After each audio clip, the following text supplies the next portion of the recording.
আসসালামু আলাইকুম। আপনারা সবাই কেমন আছেন, দেশ ও বিদেশি ভাই বোনরা?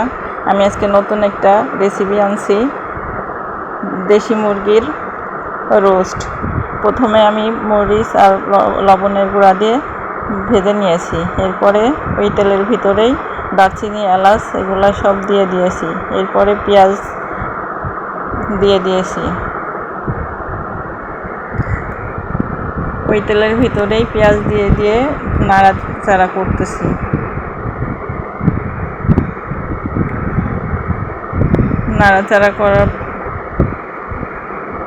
নাড়াচাড়া করতেছি।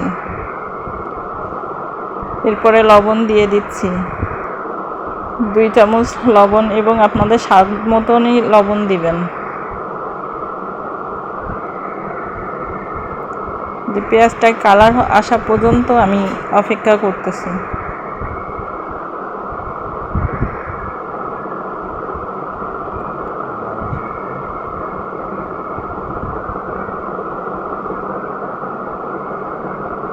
এরপরে আদা রসুন পেস্ট দিচ্ছি, 2-3 চামচ আদা রসুন পেস্ট।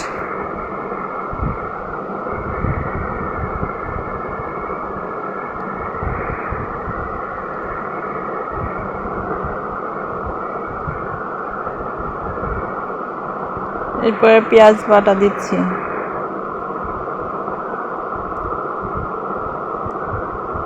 3 চামচ মতো পেঁয়াজ বাটা দিলাম।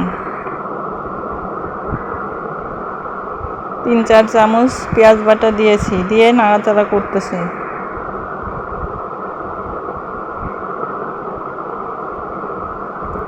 এরপরে ধনিয়ার গুঁড়া দিলাম,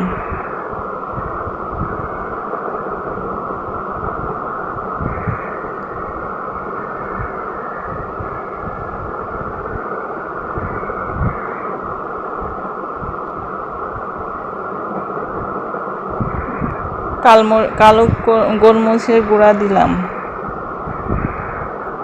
ছোট চামচের 1 চামচ।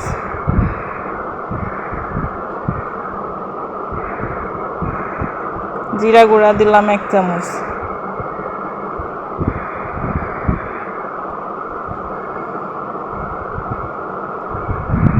জিরা গুঁড়া দিলাম 2 চামচ। এরপরে রোস্টের মশলা দিলাম, রাঁধুনি।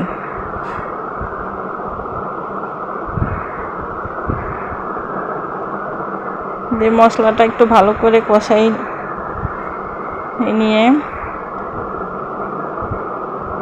এরপরে বাদাম আর কাঁচামরিচ ব্লেন্ডারে পেস্ট করে নিয়েছি।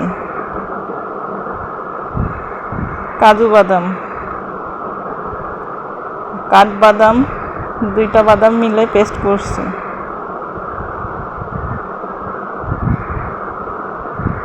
আপনারা যে কোনো বাদাম দিয়েই পেস্ট করলেই হবে।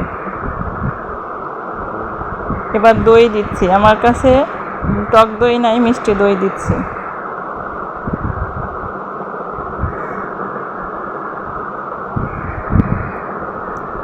যে ভালো করে নাড়াচাড়া করতেছি।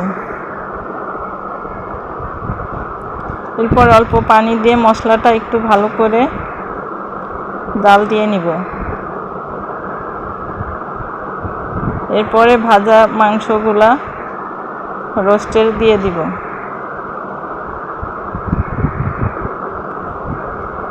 চিকেনগুলা দিয়ে দিচ্ছি আমি এখন। পুরো মাংসটা ওর মধ্যে দিয়ে আমি ভালো করে জাল দিব।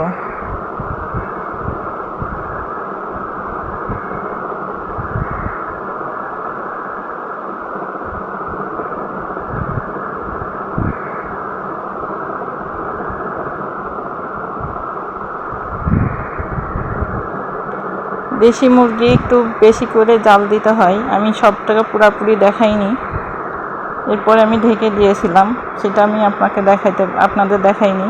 এরপরে সয়া সস একটু দিচ্ছি, নামানোর আগে একটু সয়া সস আর একটু চিনি স্বাদের জন্য।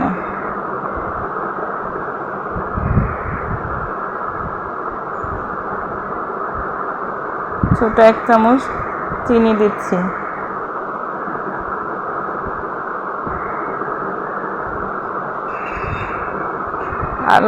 আমার আমার রান্না শেষ এখন। আল্লাহ হাফেজ। আপনারা সবাই ভালো থাকবেন।